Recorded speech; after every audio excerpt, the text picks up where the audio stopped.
Welcome, mere mortalites, to another book recap month. That is it. We are at the end of August, and so we are going to go over all the books that was released during the August on the Mere Mortals Book Reviews channel. Mostly mine, and then one with Juan, so we got a little bit of a bonus. So 7 from me and 1 for number 1, and I'm just going to jump right into it.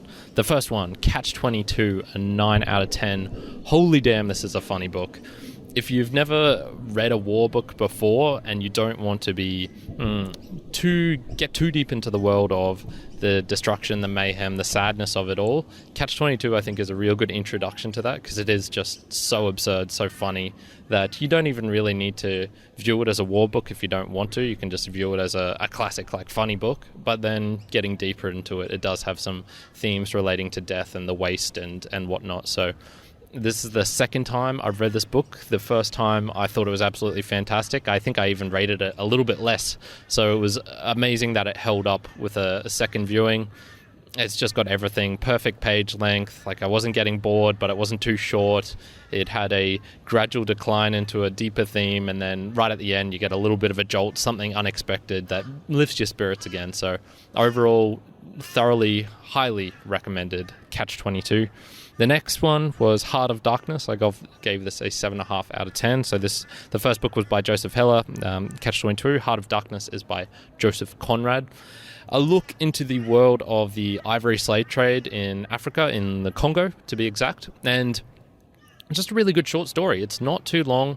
It builds up in a very, I guess, like, slow, meandering fashion. There's not a quick jump or quick scenes. The plot line is relatively simple. The main character, Marlowe, goes into the jungle and finds this enigmatic Kurtz, who is an ivory trader and has all these ambitions and grand designs and things for the world. And I really think it captures nicely that descent into darkness, into madness in particular. I wouldn't say evil, even though you could definitely describe the ivory trade as evil, but no, more a descent into what it's like to lose your own mind, what it's like to be isolated, what it's like to be in a place where everything is completely foreign and very dangerous as well. So a fantastic story, got some great deep themes into it, and yeah, considering how long it was written ago, this is, at least 100 years, a very, very solid book.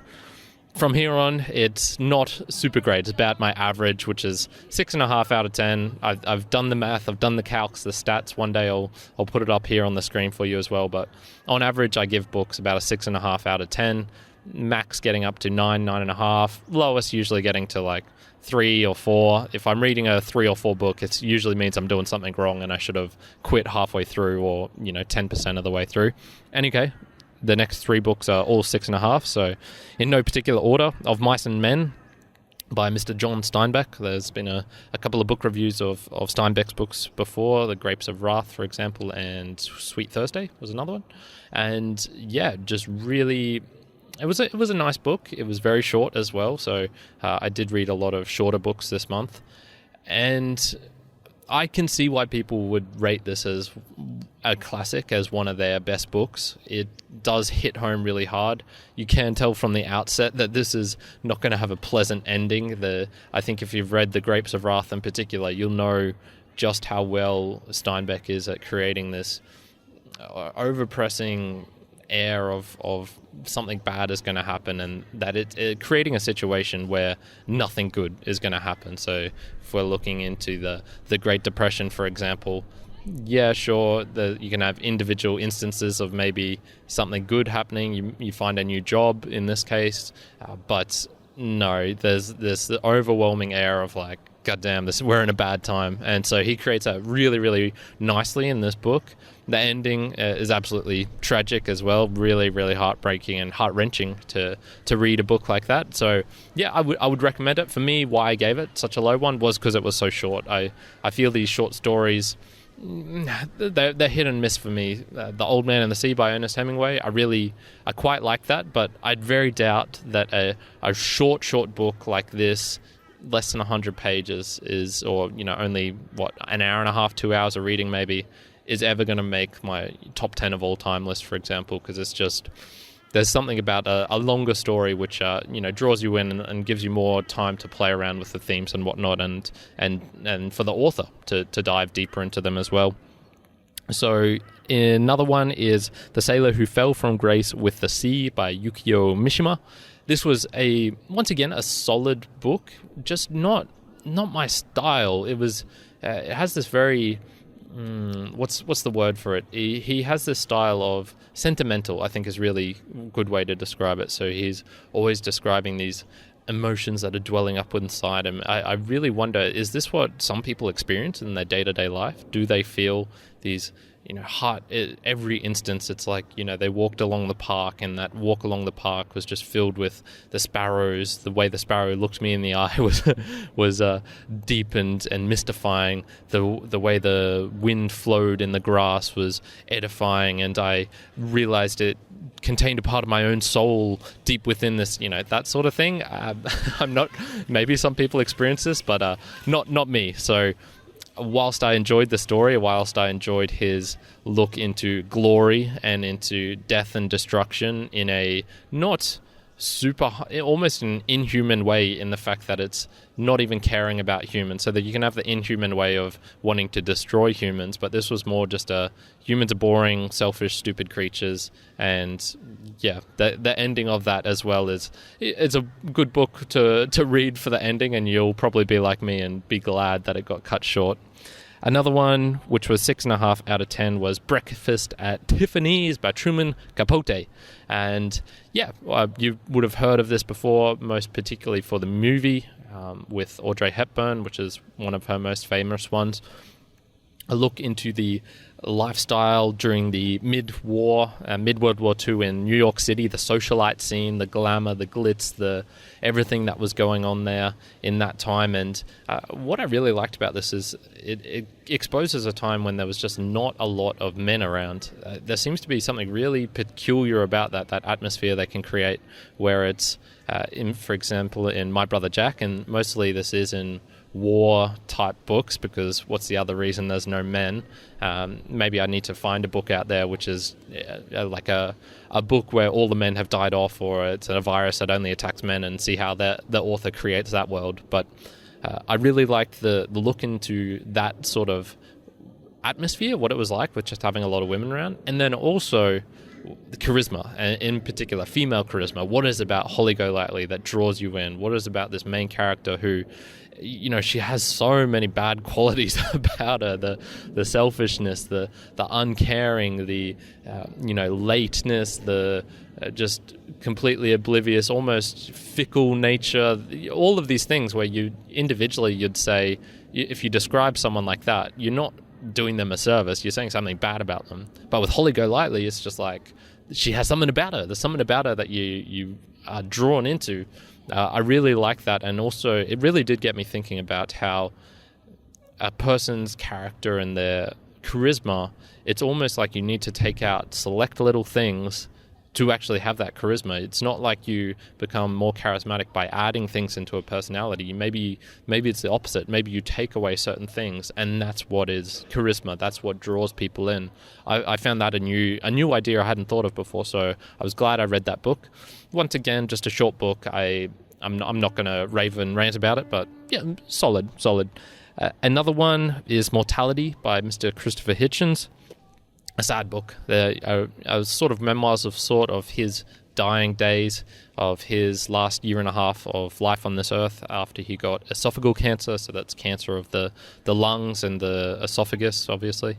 And, it was a bit of a pitter-patter sort of book. There was no core central theme to it.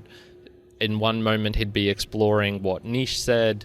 In another moment, he'd be talking about the stupidity of not stupidity of hospitals, more the general malaise, the weird feeling it is where everything is getting a lot harder. So even just taking a couple of steps to the bathroom becomes an absolute chore, a pain, registering 5 or 6 out of 10 on the pain scale or whatever it is, of losing your hair, of the vanity metrics, of the good things in life as well. So he explores a lot in this particular book, and the one thing I really wish was in it was I wish he had more a description of his own thoughts regarding life and how one should live it, because he has some sort of bits in there, but in particular he explains, I had a debonair lifestyle. I was gluttonous. He smoked a lot, he drank a lot, he partied hard, and everything he did in life was full of action and vigor. It was a vigorous life, but it also ended in his life, dying 20 years younger than the average person would. So what does he think of that? Was that worth the trade-off?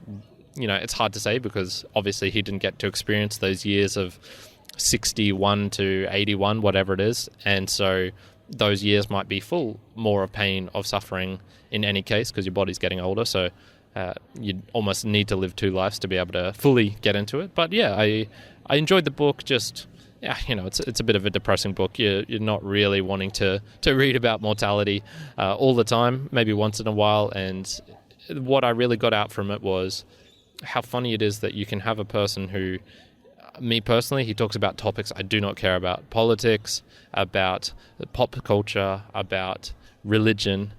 These are topics I generally stay clear of, because I just find them a little bit uninteresting to talk about much. But him as a character, as a person, he seemed like a really cool guy. So I not plan on reading his other books, because he's going to talk about religion and politics and things like that. But I do have his memoirs. And I do want to read them. If you're wondering what the noises are as well, I'm doing this outside for a change. So something a bit different. I might be doing this more often in the future. I'm not so sure yet. Mortal Lights, we'll have to see. The last one of the books that I reviewed was The Cubs and Other Stories, or Los Cachorros y los Jefes, or vice versa, Los Jefes y los Cachorros, by Mario Vargas Llosa, the Peruvian writer. I read this book in Spanish. Goddamn, what an absolute slog fest. This was definitely... so I actually read this not in August, I read this in July. And I'd been sort of sitting on the book for a while, just waiting to include it into my book reviews. And it was just full of slang. It was very, very hard to read, even for my Spanish level, which is getting up there in terms of the fluency level. It was not super interesting for me. Lots of short stories. I just don't particularly get into them that much. I prefer a longer narrative. So that didn't excite me in any particular way. And mostly it was the slang, the use of the Peruvian Miraflores, the Lima, limeños, I think that's what they call themselves, those type of people. It'd be, just imagine the person who uses the most slang that you have ever heard, and then putting that in another language. It's going to be very, very hard for a non-native speaker, and even a non-native person from that city or country, to really understand. So a bit of a struggle for me. The stories themselves as well were written earlier in his career, so they weren't as great. He wasn't as great a writer, I would say, as he was in some of his later years. So those were the 7 books that I got to. Juan did a review on The Art of Resilience by Ross Edgley. I watched that review. I thought it was an intriguing book as well. The Juan certainly gave a couple of nice hints in the book, something to keep you in the book review, I should say, to keep you guessing what actually happened. I'm actually going to ask him off screen, and maybe in the next Meanderings and Musings, what actually happened in it, because it did intrigue me, and I don't feel like reading the book. But yeah, that mental factor as well, what it is like to do something so hard, such as swimming around Great Britain for, I can't remember how long it took him, 6 months to a year, something like that. And that constant degradation of the body, that constant, every day I've got to swim 12 hours, I think it was. Every day I've got to do X. Goddamn, man, that is just brutal. It's just a brutal experience. So some fascinating things to learn from a man like that, particularly on the mental side of what it is like to go and do something so crazy, hard, and difficult. So those were the 7 books and 1 extra book from the Mere Models book reviews for the month of August. What are some of the things coming up? Well, I can tell you that we'll have a little bit of a French philosophy, Candide. We will have The Little Prince by another French writer. Not sure how you pronounce his name. Antoine de Saint-Exupéry, something like that. And Going Clear. So even though I just talked about how I don't care about religion, I'm gonna look at the Going Clear book by Lawrence Wright, and this is all about Scientology. And I've also said that I want to do a book on Buddhism, so this will be probably not one of the Buddhist texts. I'm a little bit out of that phase now of going deep into those, but I want to read another Buddhist book of some sort, so stay tuned for that, maybe one by Jack Cornfield. And that is it for my recap of August 2021. If you're watching on the video and you can do the nice things of liking, subscribing, commenting, that would be fantastic. What do you think of those books? And if you're watching, listening, I should say, via the audio, I would recommend that you check out the Mere Models channel in general, because we do talk a lot about, well, you can do that if you're watching the video in any case, because we do talk a lot about the ideas in the books as well. So a lot of the ideas which I read about, I will subsequently want to delve deeper into with Juan. So going on to those and checking that out, that's just the Mere Models podcast. I would recommend. I think you could get some enjoyment from it.